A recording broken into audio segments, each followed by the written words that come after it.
You will see today my 2025 new desk setup that's perfect for tiny spaces. Everything is on the desk, even the lights. I will show you what I use and why I use this specific equipment and give you all the prices so you know what to expect when you build something like this. Since last year I changed a lot of things on the desk. I added new equipment and replaced some of it with more compact choices because my workflow changed. Because I create talking head videos, I will start with my new upgraded camera rig. I still use and I will continue to use my Sony ZV-10 Mark I.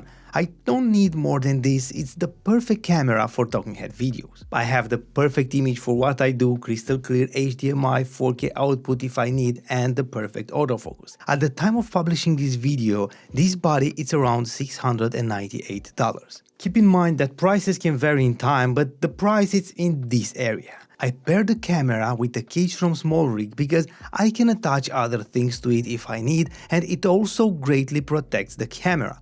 Plus, I can attach the camera to the tripod without any plate because this has a built-in plate.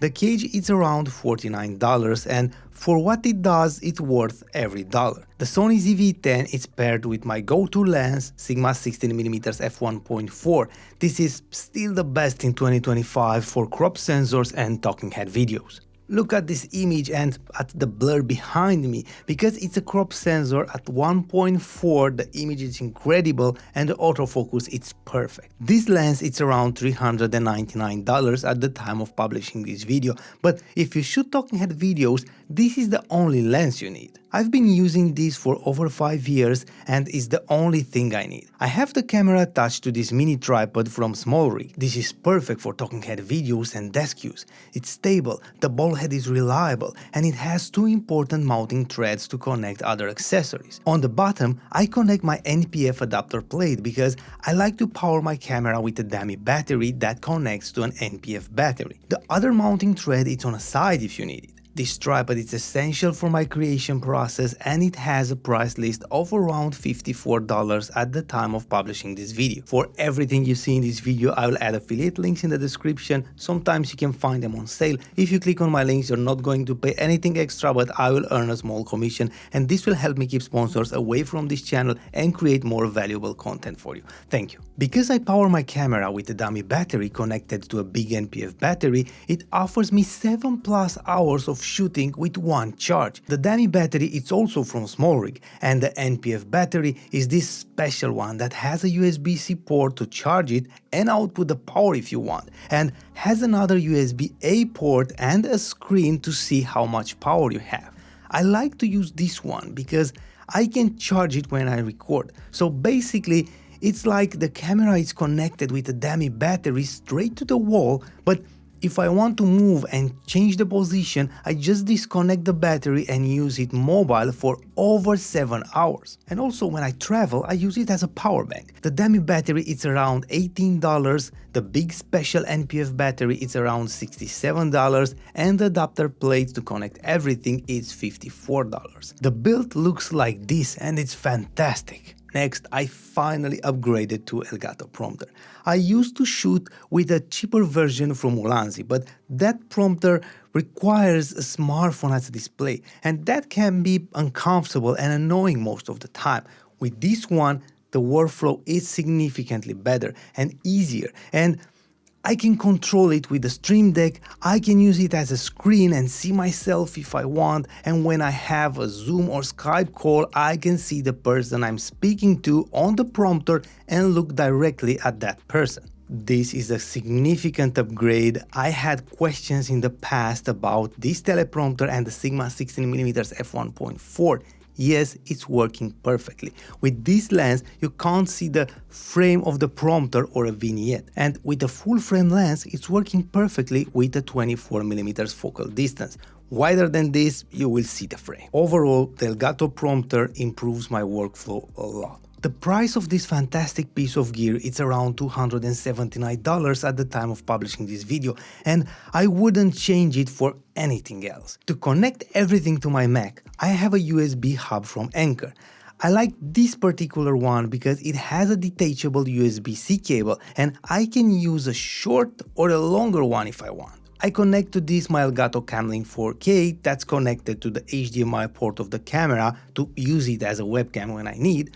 I connect the prompter to it and my Stream Deck XL, and I connect to my computer one single USB for the entire camera rig. All the cables are attached with Velcro bands, and I always use small cables to have a clean desk all the time. This hub, it's around $79. They change the models all the time, I don't know why. I will try to find one that does exactly the same thing if I can't find this exact one. To control my recording and a part of my editing process, I use my Stream Deck XL. I like this one because I don't want to switch pages all the time.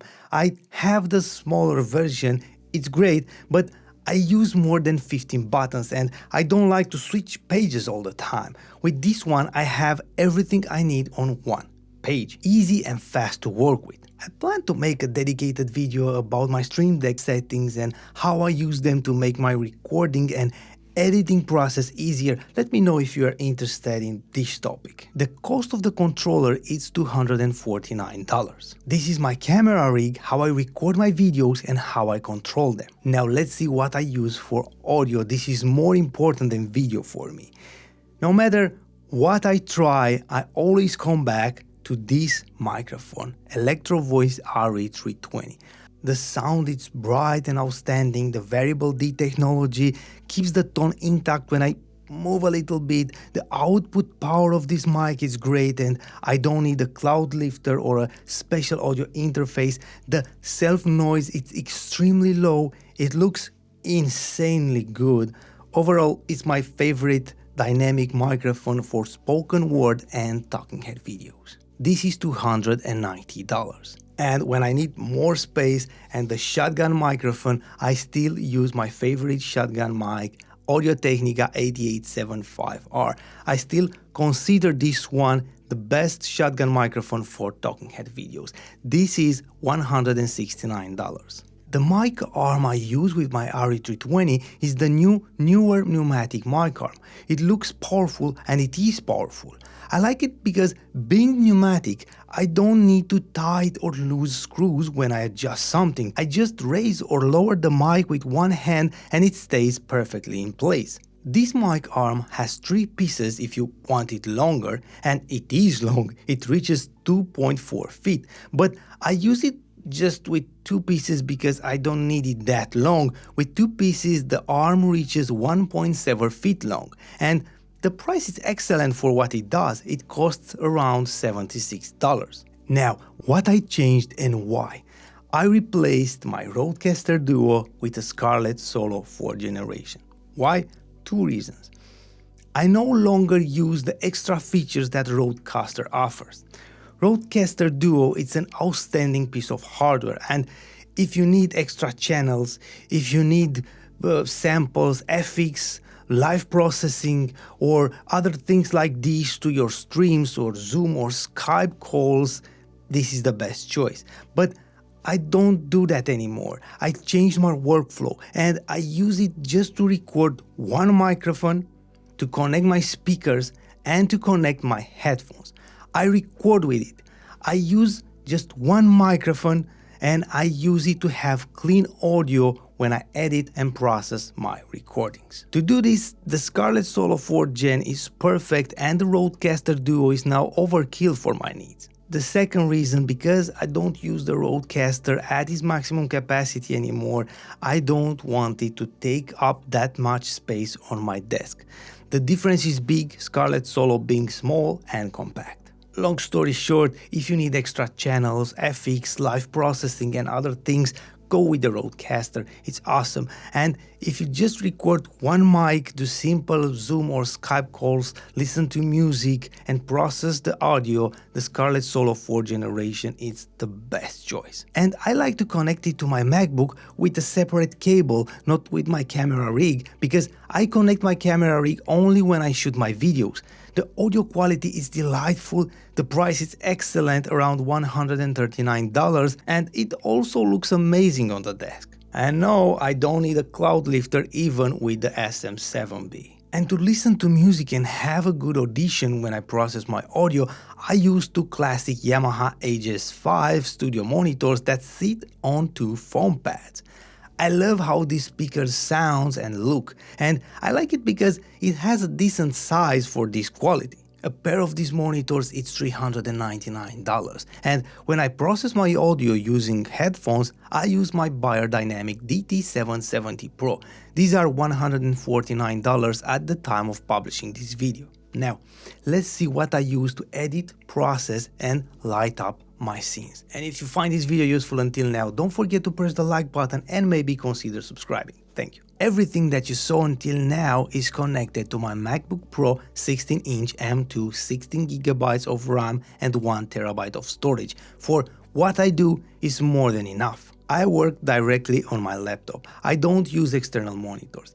I have been working for years on the go, and I never liked to work at home with big screens, but when I need to do something outside my home, when I don't have the displays, to get annoyed because I'm used to have big displays. So I learned to be comfortable and do everything just with my laptop.